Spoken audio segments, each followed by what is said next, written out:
Bonjour, je m'appelle Brianna, je viens de New York. Merci de liker et de vous abonner. J'ai été élevée par mon père célibataire qui possédait une entreprise de plusieurs millions de dollars. Même s'il était très occupé, il me faisait toujours passer en premier et je me sentais vraiment aimée. Il a travaillé à la maison jusqu'à ce que j'ai 3 ans, puis il a engagé les meilleurs nounous pour s'occuper de moi pendant son absence. La vie était belle jusqu'à ce jour. Quelque chose de vraiment étrange s'est produit. J'avais 4 ans lorsqu'un soir, j'ai vu papa travailler très tard. Et j'ai décidé de lui faire du chocolat chaud. En me dirigeant vers son bureau, j'ai soudainement trébuché sur le tapis et renversé le chocolat sur son ordinateur portable. « Oh mon Dieu, Brianna, tu as détruit mon ordinateur portable, il y avait tellement de choses importantes dessus. » Soudain, j'ai senti quelque chose se produire sur son visage.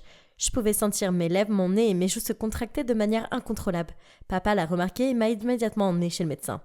Elle nous a dit que les tics de visage étaient un état involontaire et que ça arrivait à des personnes lorsqu'elles sont vraiment très stressées et qu'il n'y avait pas de remède à ça. Quand j'ai eu 5 ans, mon père m'a inscrit dans la meilleure école du coin. Au premier cours, le professeur nous a demandé d'écrire quelques lignes sur nous-mêmes. Mais la fille à côté de moi parlait si fort avec ses amis que je ne pouvais à peine me concentrer. « Salut, tu peux faire un peu moins de bruit s'il te plaît ? J'essaie d'écrire et... » Bon sang, t'es en train de me dire que t'es aussi stupide que t'en as l'air ? Ne m'interromps plus jamais. Juste à ce moment-là, mon visage s'est crispé et elle a eu l'air encore plus en colère alors que les autres riaient. Je pensais qu'elle se moquait de moi. Après ce jour-là, Monet est devenue mon ennemi juré. Et c'est resté comme ça pour toujours, même quand j'ai grandi. Une fois, quand j'étais en 7e année, papa et moi sommes restés coincés dans les embouteillages en rentrant de la maison. Et nous avons vu un couple de sans-abri sur le trottoir se disputant pour un sandwich. Un garçon de mon âge était assis près d'eux avec des paniers de pommes. Et il a couru vers nous. « Monsieur, vous pourriez s'il vous plaît nous acheter des pommes ? Ça coûte qu'$1. Et avec ça, je pourrais acheter le dîner. » Papa a acheté 5 kilos et lui a donné $200.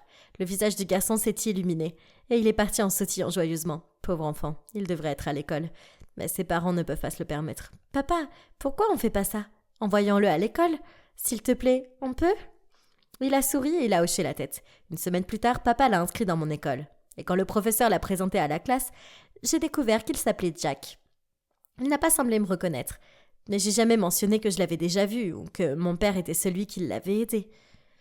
Je ne voulais pas qu'il soit gêné. Mais les autres enfants ont été vraiment brutaux. Surtout cette Mona. « Hé Jack, pourquoi tu vas à l'école à pied tous les jours ? Elle est où ta voiture, mec ? Les gars, vous voyez pas à quel point il est pauvre ? Ses pantalons sont 2 tailles trop petites pour lui. Et tout ce qu'il mange à midi, c'est des pommes. » J'avais envie de la frapper au visage. Mais Jack n'a même pas réagi et s'est éloigné. J'ai demandé à papa de lui acheter de nouveaux vêtements. Et le lendemain, Jack avait l'air tellement plus heureux. Un jour, à la fin de la classe, le professeur a demandé à Jack de ramasser les devoirs de chacun. Alors qu'il marchait dans l'allée, quelqu'un a sorti une jambe. Il a trébuché et atterri durement sur le sol. Je me suis précipitée pour l'aider à se relever. Mais Mona est arrivée la première et lui a jeté une bouteille d'encre entière dessus. Waouh! J'ai attrapé son sac et j'ai tout jeté par la fenêtre. Elle a crié et m'a tiré les cheveux. Je me suis retournée et je l'ai giflé. Alors que nous nous battions, on a percuté le projet de science d'un pauvre enfant, envoyant des planètes partout. Nous avons toutes les deux fini en retenue, mais ça en valait la peine. Le lendemain, j'ai vu Jack marcher vers moi dans le couloir. Et je me suis sentie un petit peu nerveuse. C'était la première fois qu'on allait se parler. Quand il s'est approché, mon visage s'est mis à trembler. Il s'est arrêté et s'est brusquement détourné. « Oh non ! Jack, s'il te plaît, je voulais pas... » Tu as juste froncé le nez, comme si j'étais quelque chose de dégoûtant. Je pensais que t'étais différente après ce que t'as fait hier. Laisse-moi juste t'expliquer, tu veux ? Je lui ai parlé de mon état, et mon visage s'est adouci. J'ai commencé à traîner avec lui après ça, et on est vite devenus amis. J'ai commencé à avoir un petit béguin pour lui. Il était gentil et simple, contrairement à tous les autres garçons riches et prétentieux que je connaissais. Quelques jours plus tard, à l'entrée d'un parc, quelqu'un vendait des billets de loterie. Et nous avons pris chacun un billet pour le plaisir. Les résultats ont été affichés en ligne le lendemain, mais Jack a dit qu'il était trop nerveux pour regarder. J'ai rigolé et j'ai pris les 2 tickets, j'ai commencé à faire défiler les résultats. Mes yeux ont failli sortir quand j'ai vu certains chiffres. Le numéro gagnant était le mien ? Oh mon Dieu, je venais de gagner 10 millions de dollars à la loterie. J'en avais pas besoin, mais cet argent pouvait changer la vie de Jack. Alors, sans réfléchir, j'ai échangé nos billets. Oh mon Dieu, Jack, t'as gagné 10 millions de dollars. Est-ce que tu peux y croire ? Il m'a fixée en état de choc, puis j'ai commencé à crier, à sauter partout comme un singe fou. C'était le plus beau moment de ma vie. J'étais si excitée à l'idée de le rencontrer après le week-end, mais dès que je suis entrée à l'école, je l'ai aperçu dans un coin entouré de quelques enfants. Dont Mona. Bon sang, il pouvait pas le laisser tranquille. Je me suis précipitée en avant et j'ai crié « Fermez-la et arrêtez de le brutaliser !» « Non, Brianna, détends-toi. C'est mes amis. » Je les regardais avec incrédulité. Des amis? Ces gens-là? Il s'avère que Jack est passé aux nouvelles locales pour avoir gagné à la loterie. Et maintenant, tout le monde à l'école est soudainement son ami. Les enfants se pressaient autour de notre table au déjeuner. Ils m'ont presque fait tomber en essayant de s'asseoir plus près de lui. Tout le monde voulait savoir ce qu'il allait faire avec ses millions. Eh bien, il les dépensait. Un jour, une voiture de sport jaune la plus flashy est arrivée à l'école. Et Jack a sauté de la banquette arrière. Il portait maintenant des vêtements de marque et avait le dernier iPhone, montrant à tout le monde des photos de son manoir. J'étais vraiment heureuse pour lui. Mais il était soudainement si occupé avec toutes ces nouvelles personnes. À aller à des fêtes, je le voyais presque plus. Alors un jour, je lui ai envoyé un texto pour lui demander si on pouvait se voir plus tard. Et il a dit qu'il adorerait m'emmener dîner. En fait, il a choisi un restaurant très chic. Et c'était un peu comme un rendez-vous. Mais j'étais tellement en colère quand j'ai attendu pendant 3 heures. Et il n'est jamais venu. Et il ne voulait même pas décrocher son téléphone. Sur le chemin du retour, on passait devant des cafés quand, soudain, j'ai crié à mon chauffeur de s'arrêter. J'ai vu Jack sous un lampadaire, qui mettait son écharpe autour du cou d'une fille et l'attirait pour l'embrasser. Et cette fille, c'était Mona. Je me suis précipitée vers eux. « C'est quoi, Jack? Tu m'as posé un lapin au dîner. Et qu'est-ce que tu fais avec elle? » Il m'embrasse, espèce de débile. Parce que je suis sa petite amie. Ça, quoi? Jack, t'es fou? Mon Dieu, Brianna, j'ai complètement oublié le dîner. Et non, je suis pas fou. Mona s'est excusée pour tout auprès de moi. Et elle est vraiment très gentille. Non, elle ne l'est pas, Jack.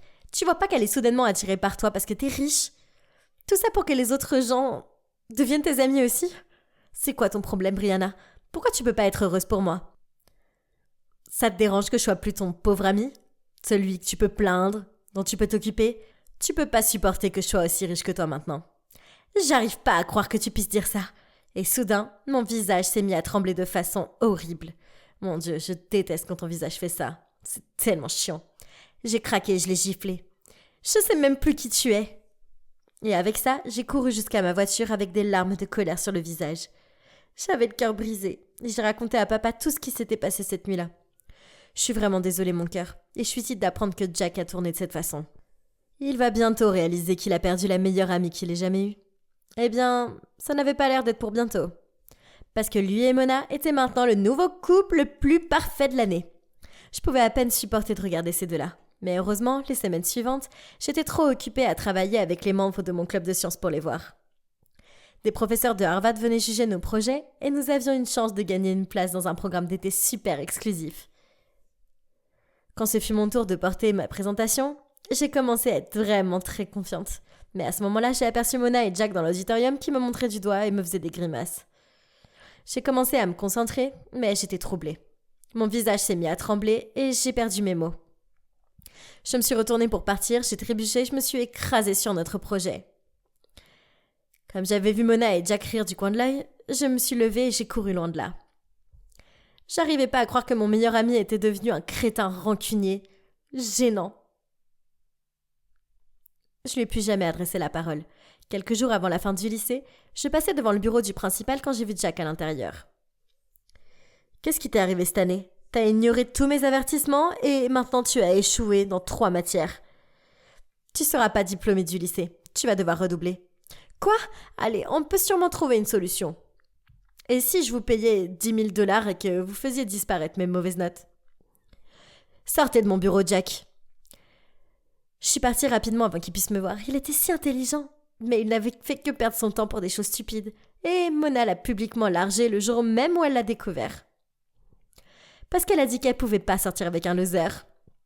J'ai eu mon bac avec brio. Et bien sûr, papa est venu m'assister. Bonjour monsieur, je ne m'attendais pas à vous voir ici. Eh bien, j'espérais vous voir doplimé avec ma fille, Jack. Votre fille? C'est quoi son nom? Brianna. Quoi? Brianna, c'est votre fille? Ouais, en fait, c'est elle qui a insisté pour que je t'envoie à l'école toutes ces années. Tu dois la remercier pour beaucoup de choses. y compris cette loterie que tu crois avoir gagnée. Je rassemblais mes affaires dans le casier quand soudain, j'ai trouvé Jack derrière moi. « Qu'est-ce que tu veux ?»« Brianna, je sais ce que tu as fait. Quel genre de personne folle donne 10 millions de dollars ?»« Quoi ? Comment tu sais ça ? Ça n'a pas d'importance. Dis-moi juste, pourquoi t'as fait ça pour moi ? Jack, quand je t'ai vu enfin sur le bord de la route, ça m'a brisé le cœur de penser que tu n'avais pas eu la chance comme moi de naître avec des parents riches. Ce ticket de loterie n'était pas qu'un simple coup de chance. J'ai rien fait pour le mériter. Mais je croyais vraiment que tu méritais une meilleure vie. Et je le crois toujours. Et je regrette pas t'avoir donné l'argent. J'arrive pas à y croire que j'ai été un salaud envers la meilleure personne de ma vie. Je suis vraiment, vraiment désolée. Je mérite ni ton pardon ni ton amitié. Et je t'embêterai plus jamais. Au revoir, Brianna. J'espère que t'auras une vie merveilleuse. Il est parti et j'avais la boule en le regardant partir. Quelques années plus tard, à l'université, j'étudiais à la bibliothèque un soir quand j'ai réalisé qu'il était assez tard. Alors que je rentrais à mon appartement, j'ai soudain eu l'impression d'être suivie. J'ai regardé autour de moi pour trouver 2 hommes masqués juste derrière moi. J'ai essayé de courir, mais ils m'ont rattrapé instantanément, et l'un d'eux m'a arraché mon sac tandis que l'autre me poussait au sol. À ce moment-là, quelqu'un est sorti de l'ombre et a frappé l'un d'eux. À ma grande surprise, j'ai vu que c'était Jack. Les 2 hommes ont commencé à le frapper pendant que je criais à l'aide. À ce moment-là, un policier est arrivé au coin de la rue et les 2 hommes se sont enfuis. J'ai appelé une ambulance et j'ai immédiatement emmené Jack à l'hôpital. Il était inconscient et en très mauvais état. Il est tombé dans le coma. 10 jours plus tard, je dormais sur une chaise près de son lit et j'ai senti une main sur la mienne. « Oh mon Dieu, t'es réveillé ? Tu vas bien ? » ?»« Ah oui, je vais bien, Jack. Pourquoi t'étais là cette nuit-là ? Comment t'as su où j'étais ? » Je regrette tellement ce que je t'ai fait, Brianna. Alors je me suis fait la promesse de toujours veiller sur toi. J'étais trop stupide pour le remarquer, mais toutes ces années, tu étais mon ange gardien. Tu as veillé sur moi et tu m'as défendu quand personne d'autre ne le faisait. Je te dois ma vie, pour toujours, et je t'aime, Brianna. Finalement, tu parles comme un gentil garçon avec qui j'étais amie. Je te pardonne, Jack, et je t'aime aussi. Et avec ça, je me suis penchée et on s'est embrassés.